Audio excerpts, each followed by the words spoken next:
What is up, everyone? It is Rachel. Welcome back to my channel. And so today is very exciting because I am going to be joined by my friend Billy, who we both graduated from UC Berkeley in the class of 2020, and he is currently at Yale studying to get his MBA. And so in this video, we're going to be talking with Billy all about business, majoring in business in his undergrad, and going to pursue his MBA right after undergrad graduation rather than working for a few years before going back to school. Because the average age of getting an MBA is 28. And if you're a student applying to college this year, definitely check out Study Hall College Consulting. It's a team of myself and other UC Berkeley students who review college application essays. So if you wanted tips and tricks or any other kinds of advice, definitely check out our website, where we also have a free blog where we post weekly blog tips and tricks for how to write college application essays and stuff like that. So if you like this video, make sure to give it a big thumbs up to help me out with the YouTube algorithm, and make sure to subscribe to my channel if you want to see more videos from me. So without further ado, let's talk with Billy. Awesome. So it looks like hopefully we are recording via Zoom now. I'm joined by my friend Billy. If you want to introduce yourself. Hey Rachel, I'm Billy. I'm currently in Seattle. We graduated together from Berkeley, and now I'm doing my MBA at Yale this fall. And Billy also got his undergraduate Bachelor of Science in Business Administration at Berkeley as well. So a business boy all around. Yeah. So yeah, we just have a few questions for you, Billy. So the first one is, why did you study business in undergrad, and were there any other majors that you were potentially interested in pursuing? Yeah, I think I was always really interested in technology, and especially being at Berkeley, like right in Silicon Valley. I think that was an awesome opportunity to immerse myself in that world and environment. Yeah, I always thought about actually CS or some sort of technical degree, but I think my skills kind of pushed me more towards like a business degree and a non-technical one, and I was more interested in leading people and leadership than actual coding. But I think in hindsight, I kind of wish I did do that, but I'm really happy with like the things I learned and really loved business. Yeah, I think it was the right choice for me, and Haas at Berkeley has a really awesome program. So it worked out in the end, I think. And could you tell us like what studying business entails? At a really high level, I think it's really the study of decision making and, of course, money and like leadership in general.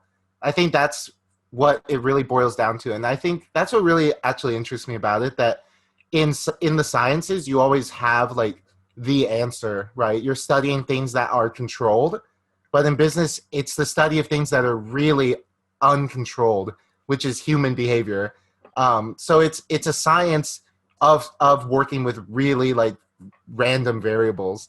So that's why I really like it, because it's really a lot of like working with your gut and working with kind of things that aren't in a textbook, which is really cool. So you study, I think, like finance and decision making and all these things, and as a whole, I think it really the purpose is to shape how you think and make decisions that are in the business world.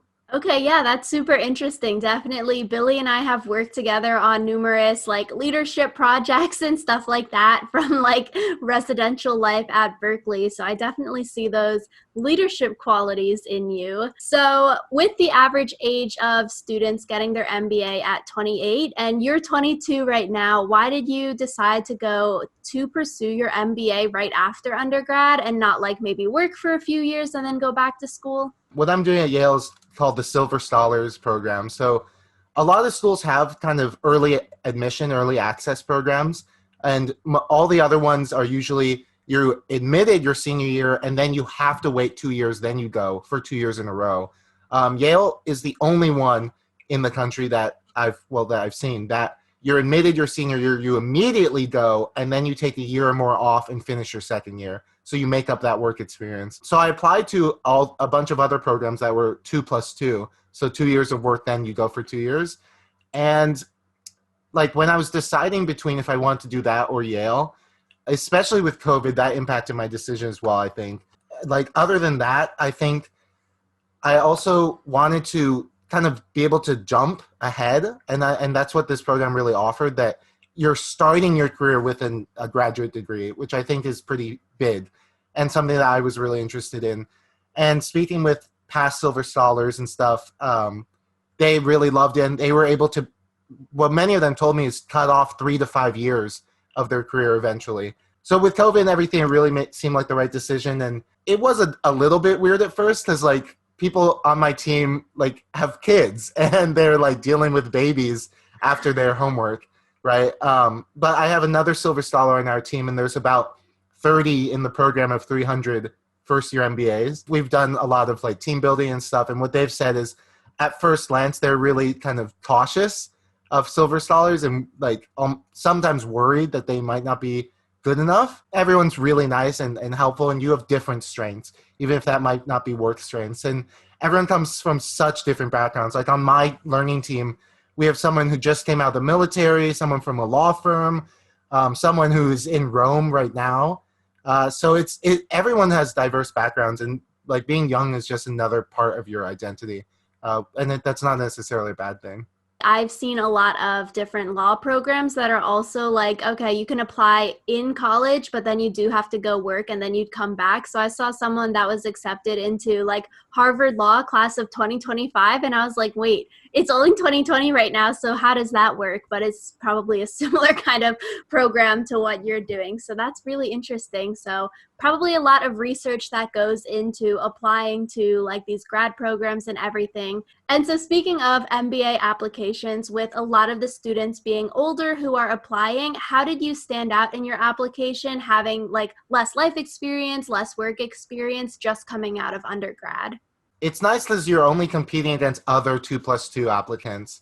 So other people who are your same senior year in college often no work experience. And so that's something that you don't have to worry too much about. It really wasn't a crazy process. I think you had to take the GMAT or GRE, but other than that, it's kind of standard essays and filling out forms and stuff. I mean, if I had to give advice to future people doing these things, which I really recommend because I think not many people know there's these programs, and to have that option even I think is really key. Even if you don't end up going, even like if you commit and don't end up going, you still, it opens up your career paths and opens up your options. So to future people, I think like at that point no one has work experience really, so you just use what you've done, whatever that is, in undergraduate or outside of school, in your church, in whatever. It's just about taking that experience wherever it is and showing how you demonstrate leadership.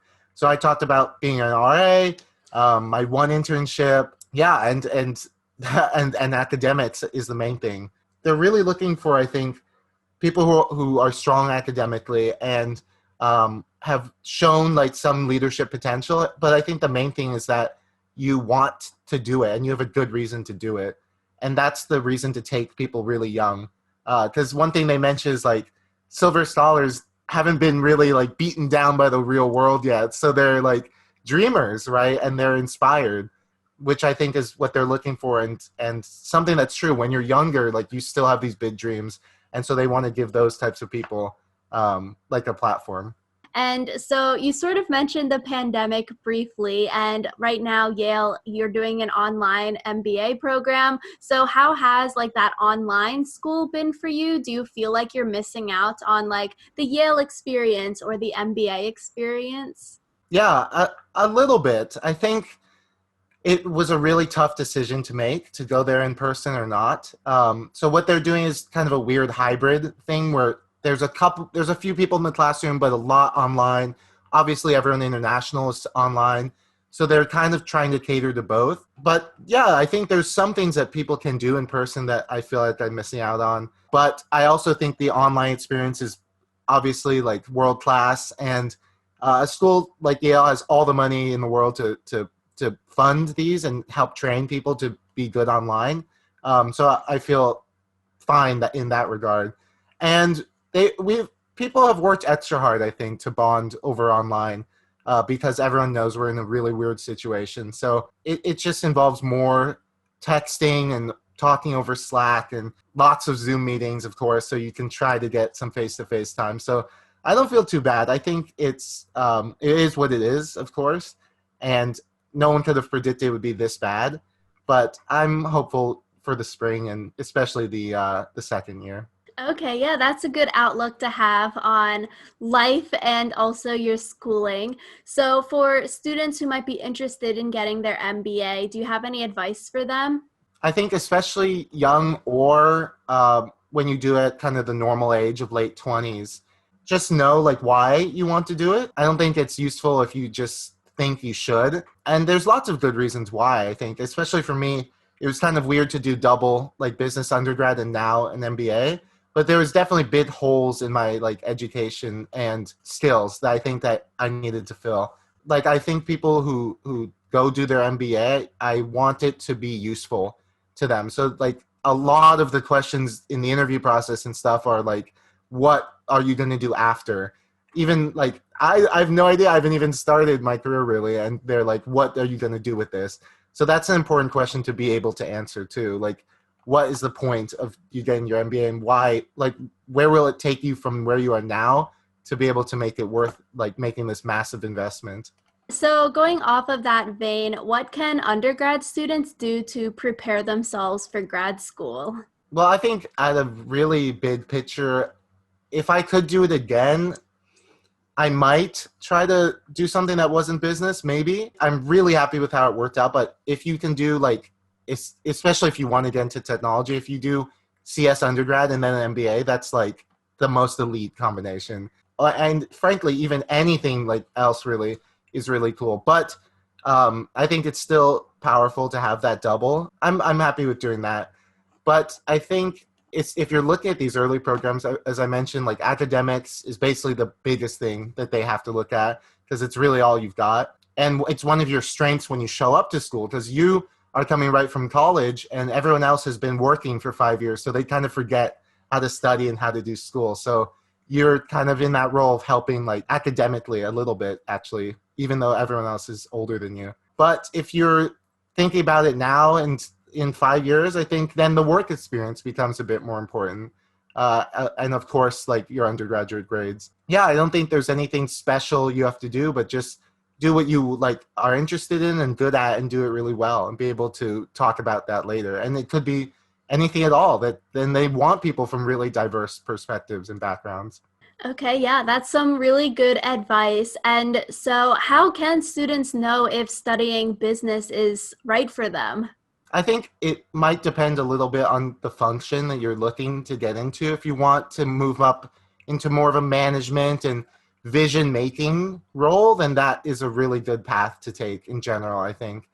Because there's people in this class that have come from like the craziest backgrounds, and everyone seems to have a different, really crazy story of how they got there, whether it's like military or whatever, or business or engineering or different countries.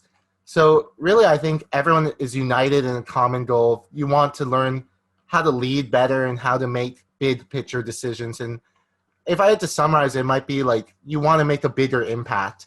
So you want to be able to like certify that you can lead at a higher level. So I think if you're looking for that, an MBA is a really good way to do that. And of course, people talk all the time about the connections you make and networking at an MBA, which is important, I think. But depending on the school you go to, I think some are more focused on the networking and some are focused on building like actual tangible skills.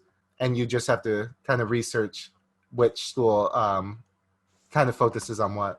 If you're interested in networking, you're much more interested in consulting, finance, stuff like that. But if you're interested in tangible skills, your students might be moving more towards product management and management and stuff. So I don't think one's better or worse than the other. It's just there's these cultures. I've seen these cultures have an interesting way of influencing what the school ends up producing.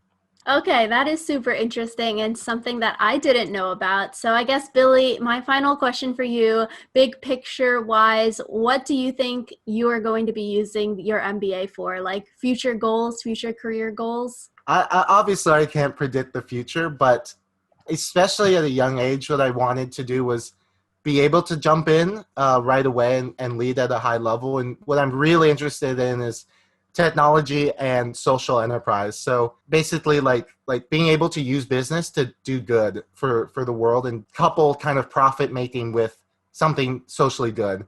So that's my kind of big picture arc. And I saw an MBA as a way to be able to jump in because that's kind of this new idea that's been budding in America and the world. And I saw an MBA as a way to immediately be like, I can lead in this and I can push this movement forward, right? So something I'm doing at Yale that will help me do that next spring is called their Global Social Entrepreneurship Program, where we spend the whole semester consulting a social startup somewhere else. So this year it's going to be Brazil, and we partner with a social startup and help them solve a management problem. And usually we would go like fly there and help them for 2 weeks. But with COVID, who knows? But being able to have that experience through school and do that is really helpful and will help me reorient my path more towards that. So that's the hope. I don't know how it'll work out, but that's how I saw my MBA fitting into my arc. Okay, that's super great. Very, very inspiring. It makes me want to go back to school and study abroad, something I didn't do in undergrad. But yeah, thank you so much, Billy, for coming on here today and answering some of these questions. If anyone watching this has any questions, you can leave a comment down below and myself or Billy can answer them. But yeah, thank you all so much for watching. Make sure you like this video and subscribe to my channel if you want to see more content from me. I post every single Sunday and Wednesday, so you can check back then. But yeah, thank you all so much for watching, and we will see you all next time.